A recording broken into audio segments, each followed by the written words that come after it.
Jusqu'à 10h, vous écoutez Bon Matin avec Yannick. Avec Yannick Day.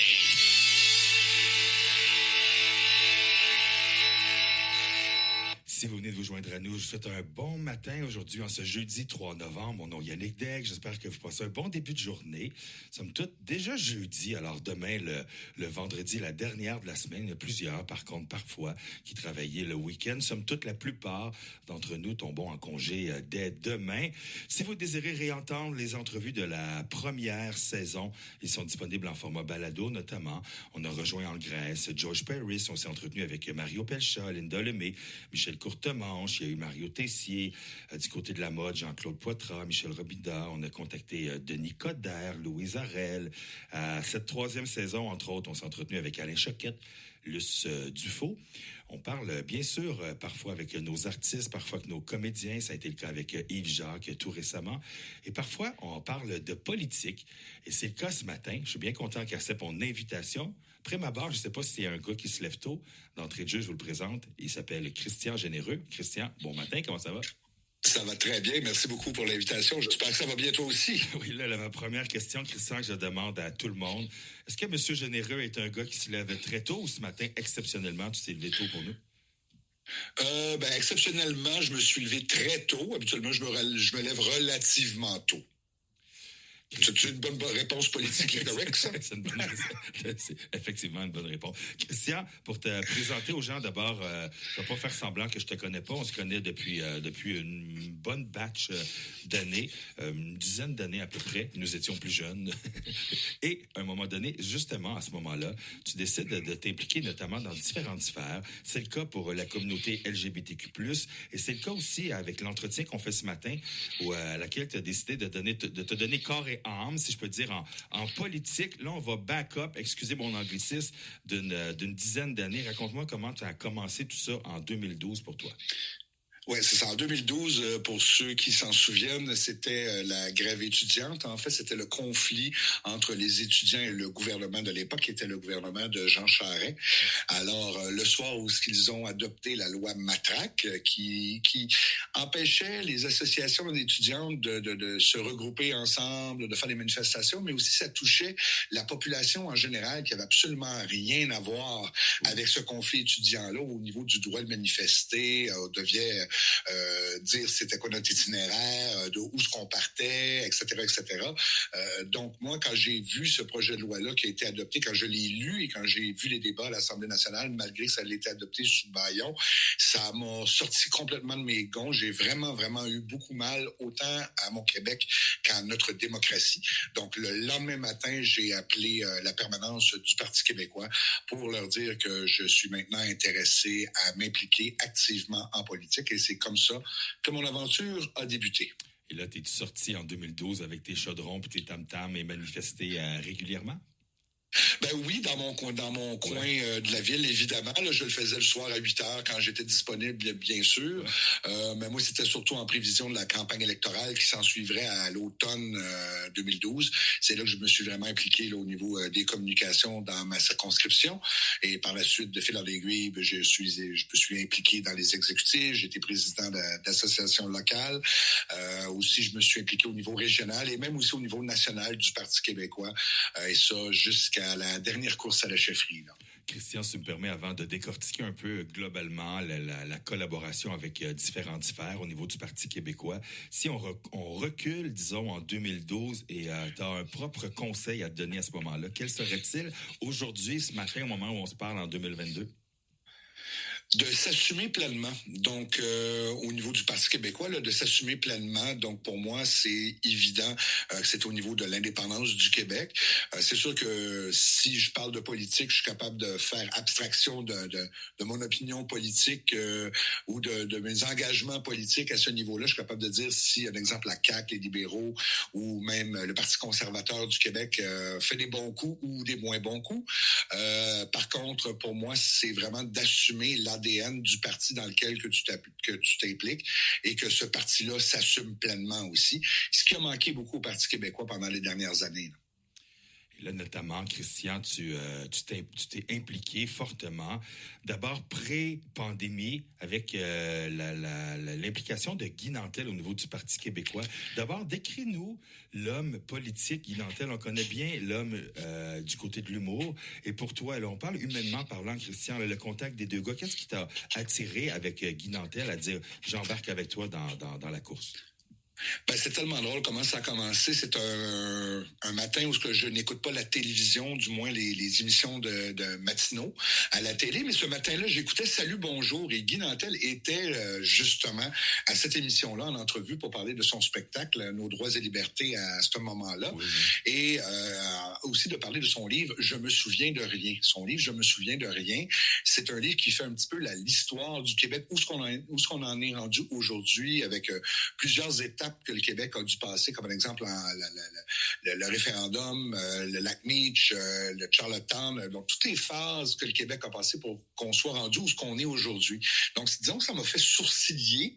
Donc, j'ai écouté avec attention et quand Gino Chouinard lui a posé la question, écoute, le Parti québécois se cherche un chef, est-ce que ça t'intéresserait? Il a répondu de facto, s'ils lisent mon livre et que ça les intéresse, qu'ils m'appellent. Donc, moi, je me suis fait une petite alerte Google et puis quelques semaines après, sa relationiste de presse a confirmé à un journaliste qui a posé la question, est-ce que c'est un stunt que Guy Nantel a fait quand il a dit cette déclaration-là ou bien non, sa réflexion serait sérieuse? Et sa relationiste de presse a répondu que non, s'il était contacté par le Parti québécois, sa réflexion serait très sérieuse. Donc, immédiatement, quand j'ai vu cet article de journal-là, j'ai démarré le groupe Facebook pour que Guy Nantel se présente à la chefferie du Parti québécois. Je suis allé sur le site de Guy Nantel, je lui ai envoyé un courriel, 2 jours plus tard, je lui ai envoyé un deuxième courriel. Il m'a rappelé le lendemain, on est allé souper et c'est de là que notre belle aventure et notre belle amitié a commencé aussi. Parce que toutes les fois qu'on jasait ensemble, lui et moi, on se comprenait qu'on parlait le même langage et on était d'accord à ce qu'on passe à l'action pour faire du Québec un pays. Donc, c'est de là que notre belle aventure a commencé. J'ai régulièrement croisé Guy Nantel au Parc La Fontaine en faisant du jogging, en m'entraînant pour les marathons. Et il court lui aussi. Dis-moi, M. Généreux, est-ce qu'un jour, on va se croiser tous les trois à courir ensemble au parc? Est-ce que Christian Généreux court ou pas du tout dans cette sphère-là? Non, je suis pas vraiment très sportif dans ce genre-là, mais par contre, je peux dire qu'on pourrait se croiser parce que c'est arrivé à plusieurs reprises, justement, que Guy et moi, on se rencontre, soit avec des collègues aussi, au Parc La Fontaine, sur une table à pique-nique, on se fait un petit souper, sushi, petit vin rosé, et on jase de politique. On s'entretient avec Christian Généreux. Si tu me permets, Christian, on va aller prendre un refill de café. On va aller en pièce musicale. Je vous envoie la pièce Clandestina. Mon nom est Yannick Daigle. Vous écoutez l'émission Bon Matin en ce jeudi 3 novembre. On est en simultané, comme tous les jours de semaine, notamment sur le CJMS Média, le CJMS Rock et le CJMS Country. Immédiatement après la pause musicale, on termine notre entretien et on jase politique avec Christian Généreux qui a collaboré de près ou de loin aussi, notamment avec Michel Blanc. Vous écoutez l'émission Bon Matin, mon nom est Yannick Daigle. On s'entretient avec Christian Généreux. Christian, j'aurais pu te demander, est-ce que tu aimes ça le café? T'es-tu parti chercher un refill de café ou t'es plutôt tisane le matin? Non, moi je suis vraiment plus café, puis j'en prends environ 2, maximum 3 par contre. Sinon, c'est pas bon pour mon cœur. Oui, t'as bien raison là-dessus. Dis-moi rapidement, une collaboration de près ou de loin avec Michel Blanc comme député, est-ce que je me trompe? Oui, exact. Ça s'était présenté en 2018 quand Jean-François Lisée était chef dans la circonscription de Mercier, sur le plateau. Donc, j'ai été son directeur de campagne pour une bonne partie de la campagne. Et par la suite, on a demandé mon aide sur la Rive-Sud, là, dans la circonscription de la Prairie pour Cathy Lepage, pour les aider à atteindre leurs objectifs. Alors, ça a été une campagne 2018 assez, disons, éprouvante, là, autant au niveau organisationnel, mais aussi au niveau des résultats, comme on sait, bien entendu. Christian, j'aime beaucoup poser la question aux gens qui visitent notre émission, vu que c'est une émission de matin, s'ils sont bons à la cuisine. Et toi, disons, en dirigeant un peu ou en collaborant de près ou de loin avec tout ce beau monde-là, si je me joignais à une rencontre matinale, est-ce que Christian Généreux est bon sur le déjeuner ou tu servais 2 œufs bacon, arrange-toi que ça? Moi, je déléguais, comme j'étais l'organisateur. Oui. Donc, un organisateur, ça délègue surtout Donc, moi, je pourrais dire que ce serait... Si c'est moi qui devrais cuisiner, ce serait des bonnes omelettes avec du bacon, quelque chose d'assez traditionnel québécois, disons. Mais généralement, si j'organise un événement matinal, je vais déléguer la partie déjeuner à quelqu'un d'autre. Si je suis à l'écoute ce matin, Christian, et j'ai envie de me lancer dans la politique, comment on fait pour débuter d'abord? Tu vas me dire d'aller dans plusieurs rencontres et choisir son parti. Quel meilleur conseil de sage que tu auras donné? Ben, la première des choses, c'est de s'informer, de s'informer premièrement de la politique. Et si on veut s'impliquer dans la politique, ben, il y a plusieurs façons, mais une bonne porte d'entrée, c'est comme militant. Ce que je suis moi-même d'abord à la base, je suis un militant politique, donc je milite pour une cause ou pour plusieurs causes ou pour des visions d'un parti politique. Pour moi, celui qui est venu me chercher depuis tout le temps, ça a été le Parti québécois pour l'émancipation du Québec. Mais selon vos valeurs, selon vos envies et selon vos disponibilités. Donc, vous pouvez être soit bénévole pendant une campagne électorale, qui est une très, très bonne porte d'entrée, justement, pour se familiariser avec l'arrière-scène de la politique.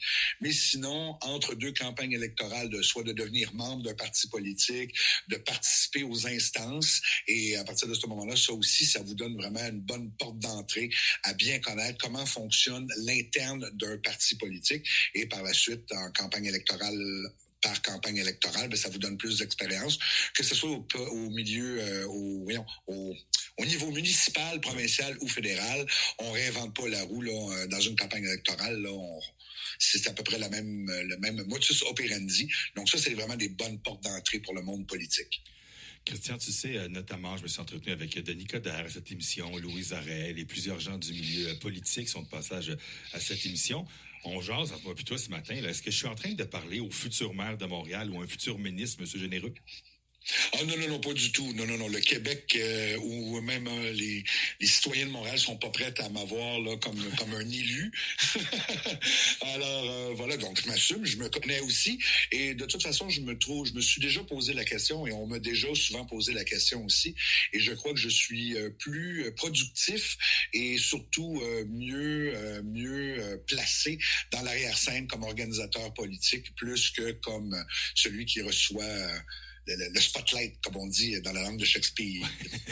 Christian Généreux, merci pour notre entretien ce matin. C'était un privilège pour nous d'abord de te connaître, de te faire connaître à notre cher auditoire, qui, je le rappelle, sont par milliers, toujours autour d'à peu près 200 quelques mille par matin à cette émission. Et là, ben, d'abord, pourquoi tu es en entrevue avec nous ce matin? C'était pour te présenter aux gens parce qu'à partir de la semaine prochaine, tu seras avec nous pour jaser politique et on va faire table ronde sur plusieurs sujets. Christian Généreux sera avec nous à tous les jeudis matins, 7h30. Merci, jeune homme, de ta participation ce matin. J'ai-tu le droit de souhaiter un beau week-end puis on jase la semaine prochaine? Excellent. Oui, si jamais vous avez des questions à me poser que vous aimeriez que j'aborde durant ma chronique, ben vous pouvez le faire via mon Twitter à Christian Généreux. Vous allez voir, là, c'est @monsieur MSIEUR Généreux. Donc, trouvez-moi sur Twitter, posez-moi vos questions et on pourra peut-être y répondre à la prochaine chronique. Merci, Christian, pour ton entretien ce matin. Puis bienvenue dans la gang de l'émission Bon Matin. Je te souhaite une belle journée et on se poursuit notre entretien, dans le fond, jeudi prochain à 7h30. Merci encore une fois. On va aller en pièce musicale. Vous savez, pardonnez-moi, cette émission, il y a plusieurs sphères musicales. Et là, notamment, ce matin, j'ai choisi de vous envoyer une pièce. On retourne il y a vraiment plusieurs années avec Ginette Renaud qui a interprété à un moment donné une pièce qui s'appelle Du bleu plein les yeux. Vous écoutez l'émission Bon Matin dans 5 minutes approximativement. On s'entretient avec Nathalie Bouchard, réussirenamour.ca. Ça s'apprend. Je vous souhaite un bon début de journée. Merci, Christian. À bientôt.